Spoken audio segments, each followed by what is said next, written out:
I never imagined my life would unravel the way it did. My name is Paul, a 35-year-old project manager for a mid-sized construction firm in Chicago.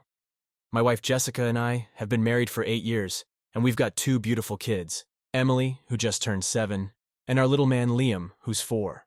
We met in college, fell head over heels, and tied the knot just after graduation. Life was busy, but fulfilling. We built a cozy life together in a modest but charming house in the suburbs. For years, Jessica worked as a freelance graphic designer, allowing her the flexibility to be home with the kids. She was always passionate about her art, often spending hours sketching or working on digital projects. Recently, she decided to take up a new hobby, tattoo artistry. It seemed like a natural extension of her creative talents.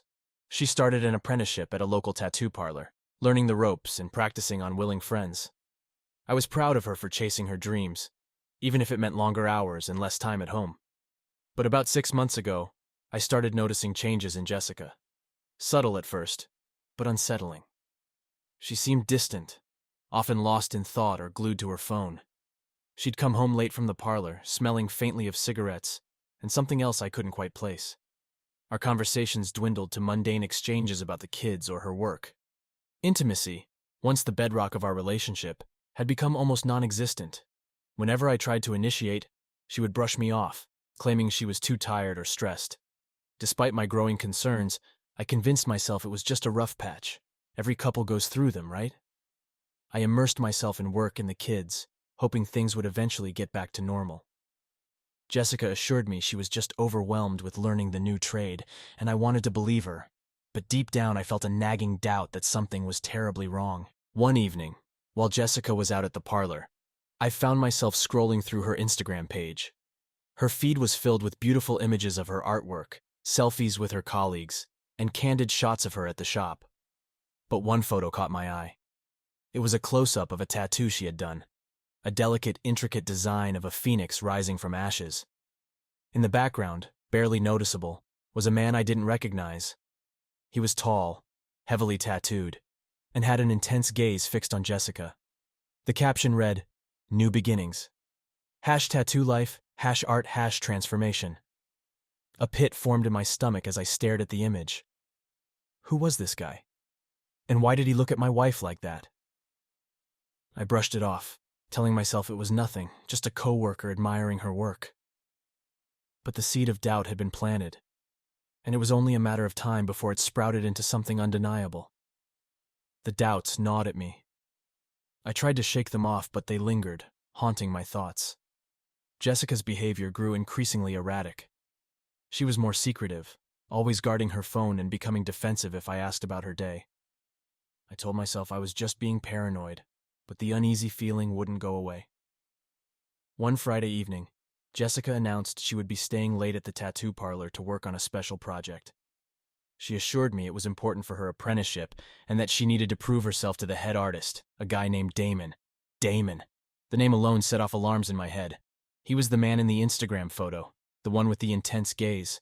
But I bit my tongue and offered a supportive smile, telling her to go ahead and that I'd handle the kids. After putting Emily and Liam to bed, I found myself pacing the living room, my mind racing. I needed to know what was going on. I hated the idea of snooping, but I couldn't stand the uncertainty any longer. With trembling hands, I picked up Jessica's laptop. She usually kept it logged in, and tonight was no exception. I navigated to her email, feeling a pang of guilt as I did so. The first few emails were mundane: bills, newsletters, promotions. But then I found a thread between her and Damon. It started innocently enough, discussing tattoo techniques and shop schedules. But as I scrolled further, my heart sank. The tone of the emails shifted, becoming more personal, more intimate. One email from Damon read, "Can't stop thinking about last night. When can we do it again?" Jessica's reply was even worse. "Me neither. I'm counting the minutes until I can see you again." I felt like I'd been punched in the gut. My hands shook as I closed the laptop, unable to process what I'd just read. Jessica was having an affair with Damon. The late nights, the secrecy, the distance. It all made sense now.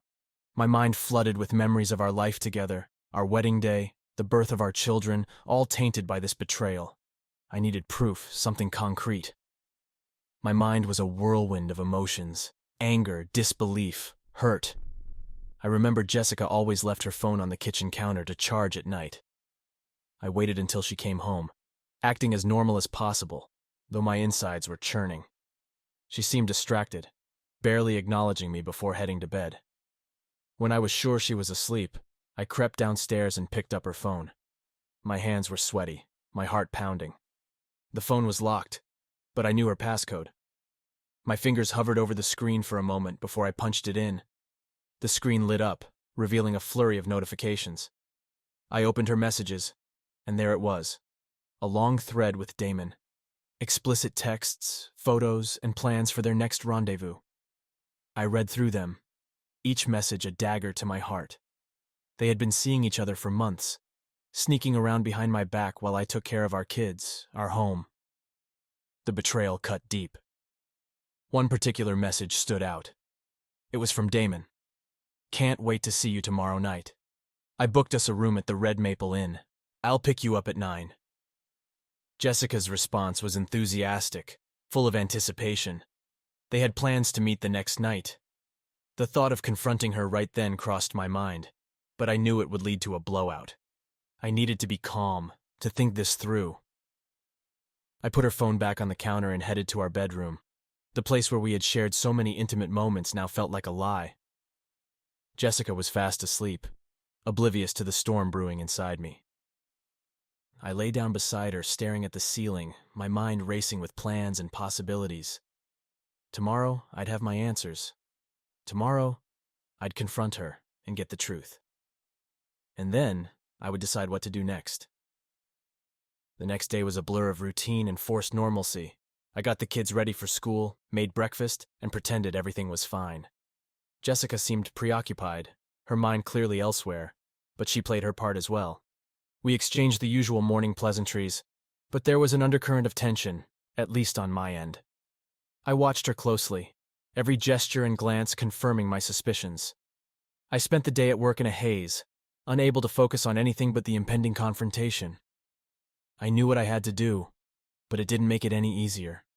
The weight of the betrayal was crushing, and the thought of facing Jessica and Damon together filled me with dread. But I needed to see it for myself, to have the incontrovertible truth laid out before me. That evening, Jessica left the house with a quick kiss on my cheek, telling me she would be working late again. I nodded, playing the part of the understanding husband, and watched her drive away. My heart pounded in my chest as I called my best friend Mark. He had been my rock through countless tough times, and I needed his support now more than ever. "Hey man," I said, my voice shaking. "I need your help with something." Mark listened as I explained the situation, his disbelief turning into anger on my behalf. "I'm on my way," he said. "We'll get through this together." Mark arrived within minutes, and we drove to the Red Maple Inn. The drive was tense and silent, broken only by the occasional attempt from Mark to reassure me. "You deserve better than this, Paul. No matter what happens, we're going to get through this." When we arrived, we parked a little distance away to avoid being seen. The inn was a modest, nondescript place, its neon sign flickering in the evening light. My stomach churned as we walked towards the entrance, every step heavy with dread. At the front desk, I asked for the room number under the pretense of delivering a message to my wife. The clerk, a young woman who barely glanced at me, gave me the information without hesitation. Room 204. My heart pounded as we made our way to the second floor. We stood outside the door for a moment, my hand hovering over the handle. I took a deep breath, trying to steady myself. Mark placed a reassuring hand on my shoulder. "Are you ready for this?" "No," I admitted, "but I have to do it." I turned the handle and pushed the door open. The sight that greeted me confirmed my worst fears. Jessica and Damon were entwined on the bed, lost in each other. The look of shock and guilt on Jessica's face when she saw me was something I'll never forget. Damon scrambled to cover himself, looking equally stunned.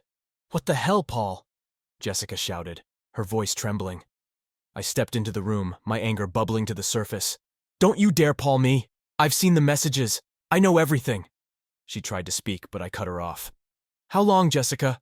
How long have you been lying to me, betraying our family?" Tears welled up in her eyes, but I couldn't find any sympathy. Damon, still trying to gather his clothes, looked at me with a mixture of fear and guilt.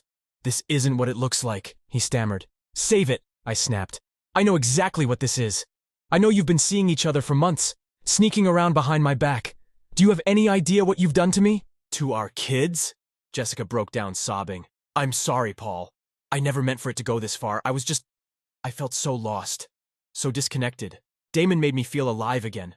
"Alive?" I repeated, my voice filled with disbelief. "You think this is living? Destroying our marriage, our family?" Mark stepped forward, his presence a steadying force. "Let's go, Paul. You've seen enough." I looked at Jessica one last time, the woman I had loved and trusted. "We're done, Jessica. I'm filing for divorce. I hope he was worth it." As I turned to leave, she reached out, her voice desperate. "Paul, please, I still love you. We can fix this." I shook my head, my heart breaking all over again. "No, Jessica, you made your choice. Now you have to live with it." Mark and I left the room, the weight of the confrontation settling over me like a heavy shroud. We drove back in silence, my mind reeling from the night's events. The betrayal was undeniable, and the path ahead was uncertain. But one thing was clear. My marriage was over, and there was no turning back. The next few days were a whirlwind of emotions. I felt like I was drowning in a sea of anger, sadness, and betrayal. I couldn't eat, couldn't sleep, couldn't focus on anything but the pain. The memories of that night at the Red Maple Inn played over and over in my head, each replay more agonizing than the last. Jessica tried calling and texting multiple times, but I ignored her. I couldn't bear to hear her voice, to listen to more lies and empty apologies. I was done. I spent hours talking to Mark, who was a constant source of support. He listened as I ranted, cried, and tried to make sense of everything. He reminded me that I deserved better, that I was strong enough to get through this. At night, the house felt unbearably empty. I couldn't stand sleeping in the same bed where Jessica and I had shared so many moments. I moved to the guest room, leaving our bedroom untouched. The kids noticed the change, their innocent questions tearing at my heart. "Daddy, why are you sleeping in the other room?" Emily asked one morning, her big blue eyes filled with confusion. I forced a smile, trying to keep my voice steady. "Just needed a change of scenery, sweetheart." "But where's Mommy?" Liam chimed in, his little face scrunched up in concern. "Mommy's staying with a friend for a while," I said, hating the half-truth. "But everything's going to be okay, I promise." Keeping up appearances for the kids was exhausting. I wanted to shield them from the pain, to protect their innocence. But every time I looked at them, I was reminded of what Jessica had done, and the betrayal cut deeper. One evening, after putting Emily and Liam to bed, I sat alone in the living room, nursing a beer. The silence was deafening. My thoughts were a chaotic mess of rage and sorrow. I decided to go for a drive, hoping the movement would help clear my mind. I ended up at the lakeside park where Jessica and I used to go on dates. The memories flooded back, bittersweet and painful. I parked the car and walked to the edge of the water, staring out at the dark expanse. The cool night air did little to soothe the fire raging inside me. As I stood there, my phone buzzed. It was a message from Jessica. Against my better judgment, I opened it. "Paul, please talk to me. We need to figure this out. For the kids, if nothing else." "I'm so sorry." Her words ignited a fresh wave of anger. How dare she? How dare she invoke the kids after what she did? My hands trembled as I typed out a response. "There's nothing to figure out, Jessica. You made your choice. Now we have to live with it." I hit send and threw my phone back in my pocket, the anger giving way to a crushing sense of loss. I sat down on a nearby bench, my head in my hands. How had everything gone so wrong? We were supposed to be a team, partners in everything. How could she betray me like this? Over the next week, I started the painful process of dismantling our life together. I contacted a lawyer, began gathering documents, and took the first steps toward divorce. It was overwhelming, the sheer amount of decisions to be made, the legal jargon that seemed like another language, but it was necessary. I couldn't live in limbo, couldn't let the wound fester. One afternoon, while sorting through paperwork, I came across our wedding album. I hadn't looked at it in years. I opened it, flipping through the pages, each photo a reminder of the love we once shared. There we were, young and carefree, smiling at each other like we were the only two people in the world. I lingered on one photo in particular, Jessica and I dancing. her head resting on my shoulder, eyes closed in contentment. The tears came then, hot and unchecked. I let them flow, the sorrow and grief pouring out of me. I cried for the loss of our marriage, for the dreams that would never come true, for the children who would grow up with separated parents. It was a cathartic release, the first step toward healing. In the midst of the turmoil, I found solace in unexpected places. My colleagues at work were supportive, giving me space when I needed it and offering words of encouragement. Even my boss, usually a stern and no-nonsense kind of guy, pulled me aside one day. "Paul, if you need time off, just say the word. Take care of yourself." I nodded, grateful for his understanding. But work was my refuge, a place where I could lose myself in tasks and deadlines, where I could be someone other than the betrayed husband. The kids were another source of strength. Their laughter, their boundless energy, their unconditional love, they were my anchors. I threw myself into being the best father I could be, taking them to the park, helping with homework, reading bedtime stories. Every moment with them was a reminder that there was still good in my life, still reasons to keep going. Mark and I went out for drinks one night, something we hadn't done in years. We talked about everything: work, life, the future.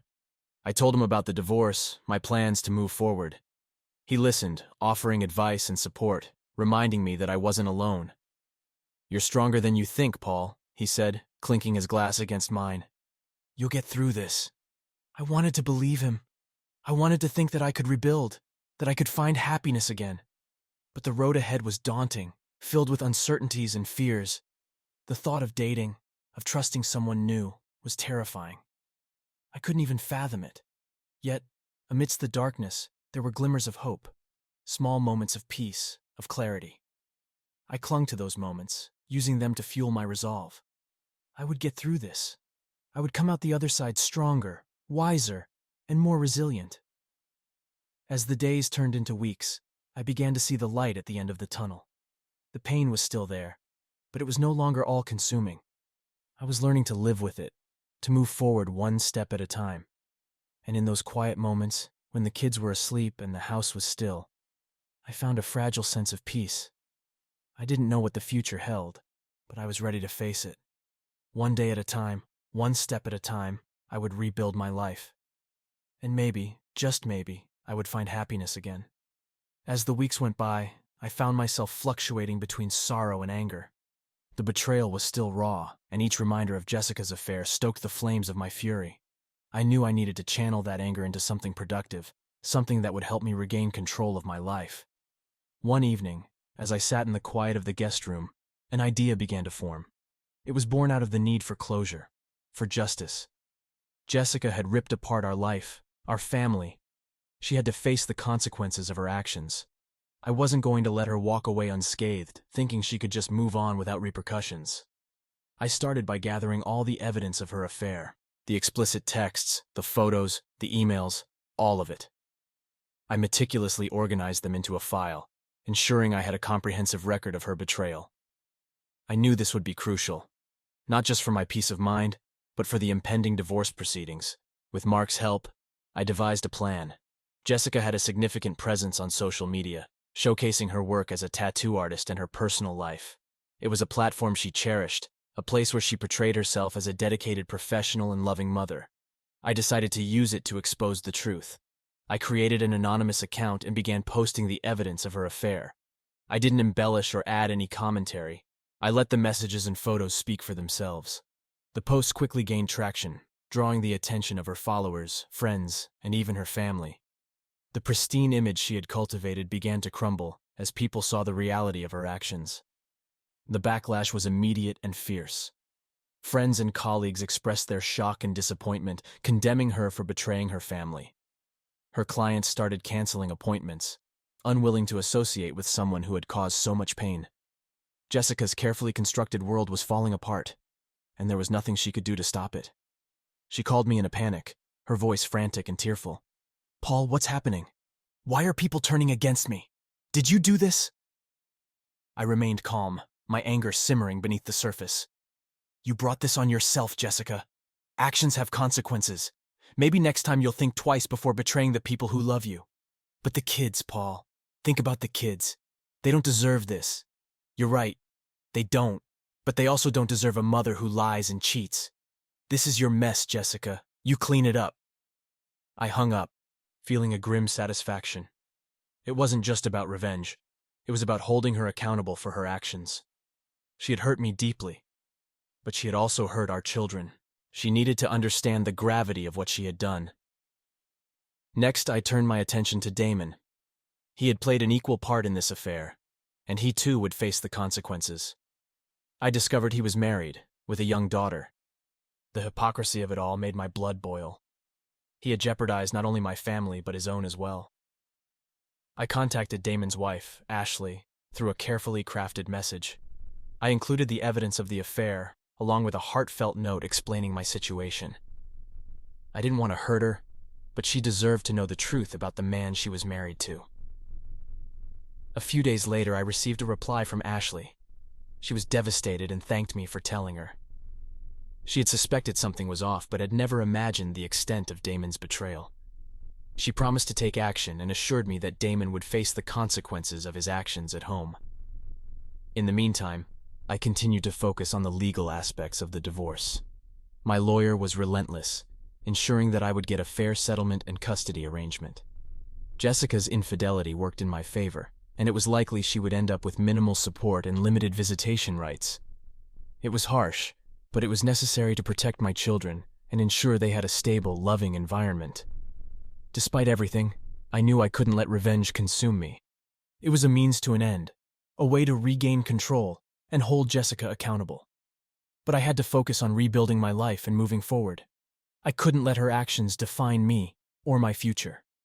As the weeks turned into months, the fallout from the exposure began to settle. Jessica was struggling, both personally and professionally. Her reputation was tarnished, and she was finding it difficult to regain the trust of those around her. Damon had been fired from the tattoo parlor and was facing a tumultuous divorce. Their affair had left a trail of destruction, and they were both paying the price. In the midst of this chaos, I found a sense of peace. I had faced the betrayal head-on, dealt with the pain, and taken steps to ensure my children and I would have a better future. It was a long and arduous journey, but I was starting to see the light at the end of the tunnel. One evening, after putting Emily and Liam to bed, I sat down with Mark to reflect on everything that had happened. "You did what you had to do, Paul," he said, his voice steady. "You stood up for yourself and your kids. That's something to be proud of." "I know," I replied, a sense of resolution settling over me. "But now it's time to focus on the future, to build a new life for myself and the kids." Mark nodded. "And you've got a great support system. We're all here for you, every step of the way." As I looked around the house, I realized how much had changed.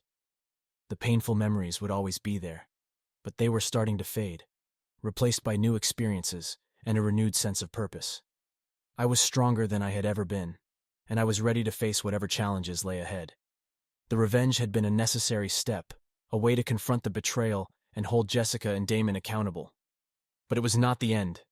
It was a new beginning, a chance to rebuild and move forward with clarity and determination. And with the support of my friends and family, I knew I could face the future with confidence. In the weeks following the exposure, life slowly began to settle into a new routine. The initial storm of emotions had passed, leaving a more manageable, though still painful, reality. I had done what I needed to do to protect myself and my children, and now it was time to focus on healing and rebuilding. Jessica continued to reach out, begging for forgiveness and a chance to make things right. She wanted to talk, to explain, to somehow mend the shattered pieces of our life.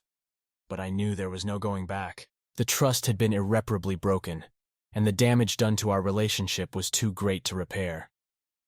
One evening, after putting the kids to bed, I agreed to meet Jessica at a nearby coffee shop. I needed to make it clear to her that our marriage was over and that the best thing for everyone involved was to move forward separately. She was already there when I arrived, looking worn and defeated. Her eyes were red from crying, and she seemed smaller, somehow diminished. I sat down across from her, the weight of what I was about to say heavy on my shoulders. "Paul," she began, her voice trembling, "I know I've hurt you more than I can ever make up for, but I love you, and I love our children. Please, can't we find a way to work through this? I took a deep breath, steeling myself for what needed to be said. Jessica, I loved you. I still care about you because you're the mother of our children. But what you did, it's not something I can get past. The trust is gone. Our marriage is over. Tears streamed down her face, but she nodded, accepting the reality of my words. I understand. I really do. I wish things could have been different. Me too, I said softly. But we have to think about Emily and Liam. They need stability, and they need to see their parents living honest, authentic lives. That means moving forward separately.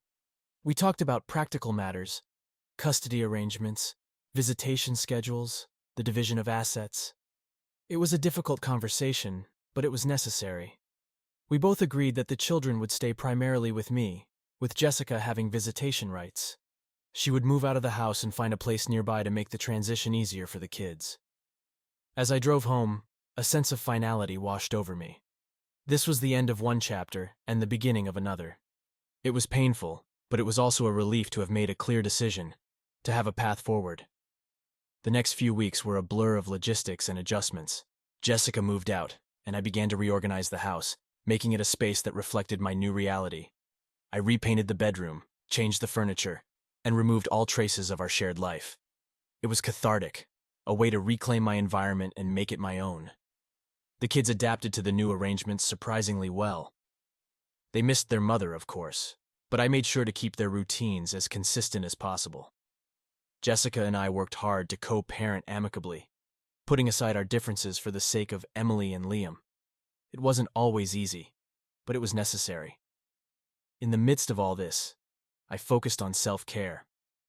I started going to the gym regularly, finding that physical exercise helped clear my mind and relieve stress. I reconnected with old friends and even joined a hiking club, something I had always wanted to do but never found the time for. These activities gave me a sense of accomplishment and joy, helping me to rebuild my identity outside of my marriage.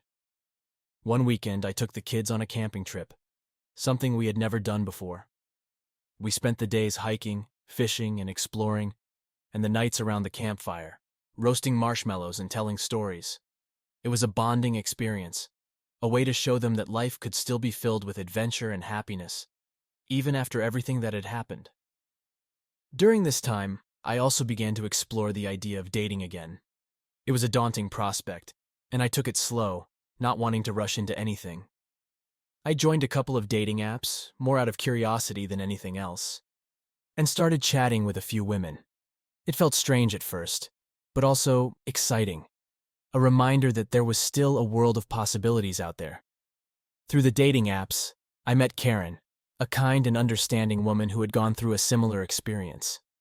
We connected over shared stories of betrayal and healing, and our conversations quickly became a source of comfort and joy. After a few weeks of texting, we decided to meet for coffee. Our first date was a mix of nervousness and excitement. We talked for hours, sharing our life stories, our hopes, and our fears. Karen was patient and empathetic, and I found myself opening up to her in a way I hadn't with anyone since Jessica. There was no rush, no pressure, just two people getting to know each other, finding solace in their shared experiences. As Karen and I grew closer, I realized that there was hope for a new beginning. She was different from Jessica in all the right ways, steady, supportive, and genuine. She accepted my past without judgment and encouraged me to look forward to the future with optimism. One evening, after a particularly good date, Karen and I walked along the lake, the moonlight reflecting off the water. We stopped to sit on a bench, and she took my hand, her touch warm and reassuring. "Paul," she said softly, "I know we've both been through a lot, but I want you to know that I'm here for you no matter what. We can take things slow, but I see a future with you, one filled with happiness and new memories." Her words filled me with a sense of peace and possibility. For the first time in a long time, I felt hopeful about what lay ahead. I squeezed her hand, looking into her eyes. "I feel the same way, Karen. I'm ready to move forward, to build something new with you." As we sat there watching the gentle waves lap against the shore, I realized that life was about resilience and new beginnings. Jessica's betrayal had been a devastating blow, but it had also forced me to reevaluate my life, to find strength and clarity. Now, with Karen by my side and a supportive network of friends and family, I was ready to embrace the future with hope and determination. The decision to end my marriage had been the hardest thing I had ever done, but it was also the right one. It allowed me to move forward, to find happiness and stability for myself and my children. It was a painful journey, but one that ultimately led to growth and new opportunities. As the days turned into months, my relationship with Karen deepened, and my bond with my children grew stronger. We became a family, not defined by the past, but by the love and commitment we shared. I found joy in the little things. In Emily's laughter, in Liam's curiosity, in the simple pleasures of everyday life. I had survived the storm, and now it was time to enjoy the calm. The future was bright, filled with endless possibilities, and with Karen by my side, I knew that anything was possible. We were ready to face whatever came our way, together. Reflecting on the journey from betrayal to healing, I realized how far I had come. The initial shock and devastation had given way to resilience and growth. Jessica's infidelity had shattered my world, but it had also forced me to rebuild it from the ground up, stronger and more self-assured. One of the most important lessons I learned was the importance of self-worth. For years I had placed my happiness and identity in the hands of my marriage. When that fell apart, I was left adrift, questioning my value and purpose. But through the process of healing, I discovered that my worth was not tied to anyone else. It was intrinsic, something that no one could take away from me. The support of my friends and family was crucial. Mark, in particular, had been a rock, standing by me through the darkest times. His unwavering support reminded me that I was not alone, that I had a network of people who cared about me and wanted to see me thrive. Reconnecting with old friends and making new ones helped me rebuild my social life and reminded me of the joys of companionship. Co-parenting with Jessica was challenging, but we found a way to make it work for the sake of Emily and Liam. Over time, the anger and bitterness faded, replaced by a mutual understanding and respect. We both wanted what was best for our children, and that common goal helped us navigate the complexities of our new relationship. My relationship with Karen was a testament to the power of second chances. Meeting her had been a turning point, a reminder that life goes on and that love can be found again. Karen's kindness, patience, and genuine nature had helped me heal and open my heart to new possibilities. Our relationship was built on trust, mutual respect, and a shared commitment to building a future together. Looking back, I realized that the experience had made me stronger and more resilient. It had forced me to confront my fears, to dig deep and find strength I didn't know I had. It had taught me the importance of setting boundaries, of knowing when to let go and when to fight for what mattered. As I stood on the threshold of this new chapter in my life, I felt a profound sense of gratitude. Gratitude for the lessons learned, for the people who had stood by me, and for the opportunities that lay ahead. I was no longer defined by the betrayal or the pain. It was a part of my story, but it did not define me. The journey had been long and arduous, but it had also been transformative. I had emerged from the darkness with a renewed sense of purpose and hope. Life was unpredictable, but it was also beautiful, filled with endless possibilities. With Karen by my side and my children thriving, I knew that the future was bright. I was ready to embrace it, to live fully and authentically, to find joy in the everyday moments, and to build a life filled with love and happiness. And so, as I took Karen's hand and walked forward into the unknown, I carried with me the lessons of the past, the strength of the present, and the hope for the future. It was a new beginning, and I was ready to face it with courage and an open heart.